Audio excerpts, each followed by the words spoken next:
Guys, welcome back to GTech Finance. Hope you're doing well, hope you're staying safe. So Biden spoke not long ago. It was like 3 a.m. in my country, so we're going to do a video about it straight away. But here's a summary of what Joe Biden's announced today and his administration announced before he spoke.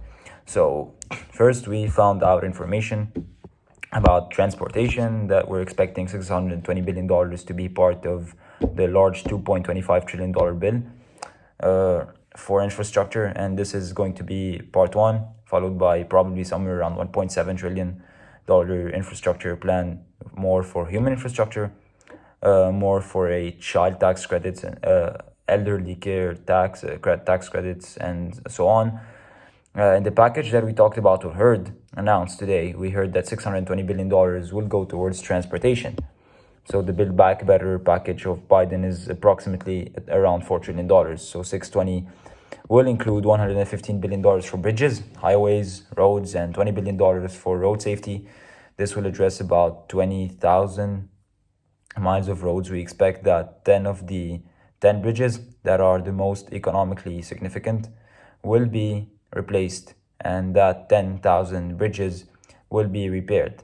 We'll also see $85 billion going to public transportation, new rail cars and transportation to connect the inside of cities with the rest of the city and also outside the city. So Biden talked about having new transportation systems to basically bring people from outside of city into another city. That's $80 billion for Amtrak, $125 billion for airports. That's how he's going to do it probably. $70 billion for ports, and I believe this is waterways, inland ways, and ferries. And anyway, $20 billion for disadvantaged communities, which prioritizes the transportation. $174 billion will go to EVs, the form of a tax incentives, tax rebates, and encouraging Americans to buy American-made cars. We did not hear anything from Biden today about cash for clunkers. This is all we got today. But if you saw these 2 days, tech is rallying back up. S&P 500 touched $4,000 for the first time in history, and it's great for my portfolio since I'm heavily involved in Tesla and EVs and high-tech stocks. And that's CCIV, Lion Electric, Lucid Motors, everyone that's have big projects coming ahead. And actually, Biden also dropped the H-bomb, a hydrogen pitch. It's something that a lot of folks are going to be very excited. The H-bomb is actually... So sorry, the electricity was down. So the H-bomb was actually for...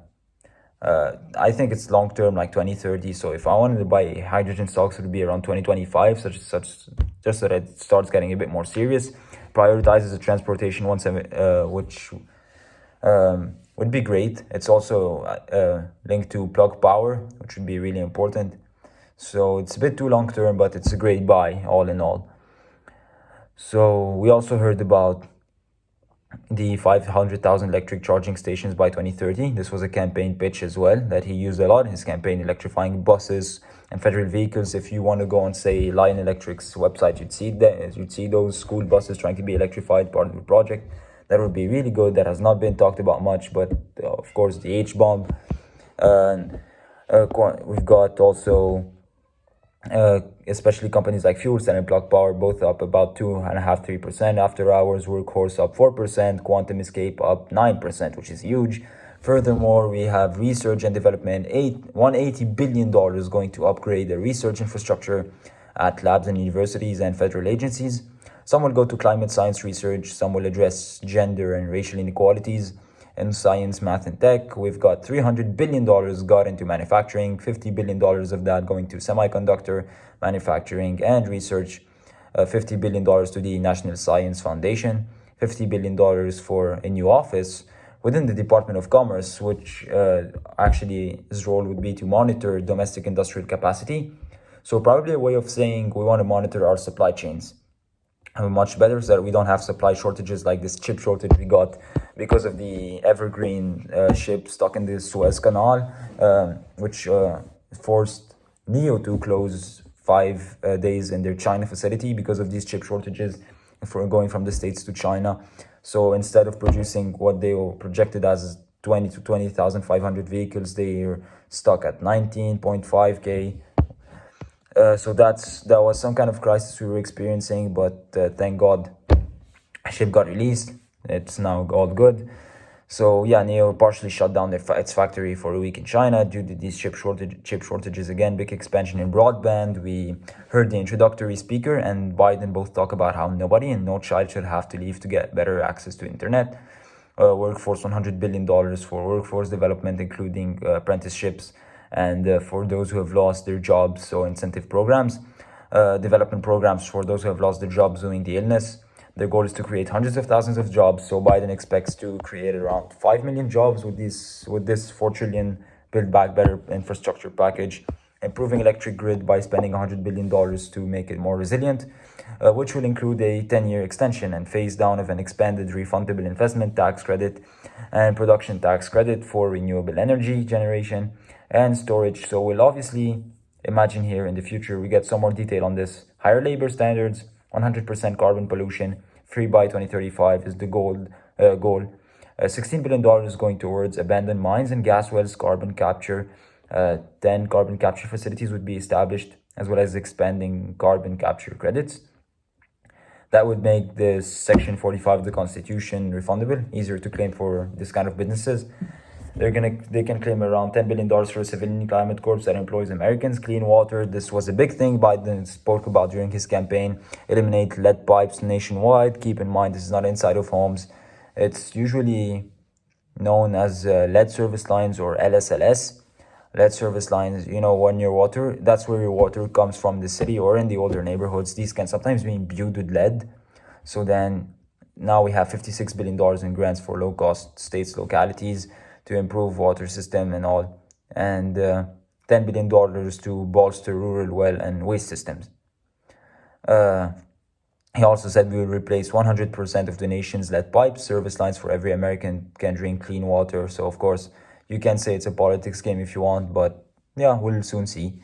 Every 5K expense on lead pipes could save $22,000 in healthcare replaced costs due to lead pipes. So $100 billion to bring high-speed internet to all Americans, more transparent pricing and subsidies for low-income households, $213 billion to build and renovate more than 2 million affordable items, tax credits to build housing for low-income families, and $40 billion for public housing.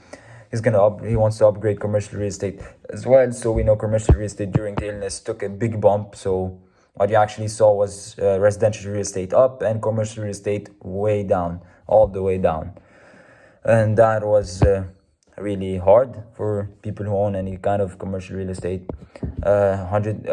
Children who got $100 billion to improve public school buildings, $50 billion through hard money, and $50 through bonds, $12 billion to upgrade childcare facilities and provide incentives for employers to provide childcare, elder care, $400 billion, housing for the elderly and people with disabilities, $18 billion to modernize the VA corporate tax hikes. So we know that Trump and the Trump administration lowered them a lot. There was a minimum of 21 international tax on corporations for products produced overseas. That's up from 13, which was said by the Trump administration. That's a good raise. And for the corporate taxes, Trump lowered them to 21, and now they're going back up to 28%, as well as institute a mandatory minimum 15 corporate tax on profits.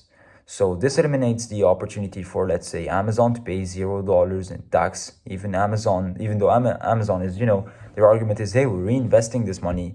Biden is saying every corporation should pay a minimum of at least 15%, eliminate oil, gas, and other tax breaks, tax preferences for oil and gas industry. All of these preferences and tax breaks will be eliminated for oil and gas industries. IRS audits more of a focus and then additional details about individual tax rates and audits to be coming within the next few weeks.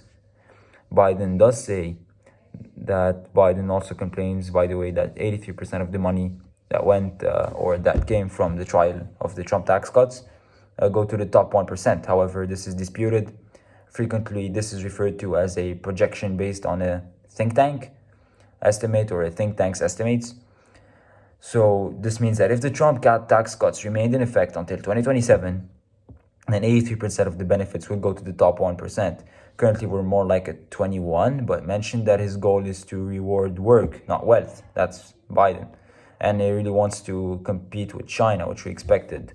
So Joe Biden, to say that we expected Biden to outline his vision, He did say that he spoke for 2 hours with Xi Jinping from China upon his election, that his vision for this plan is 15 years out, and that this plan spends 2 trillion over 8 years. He says that failing to make these investments puts our children at disadvantage and adds to our debt.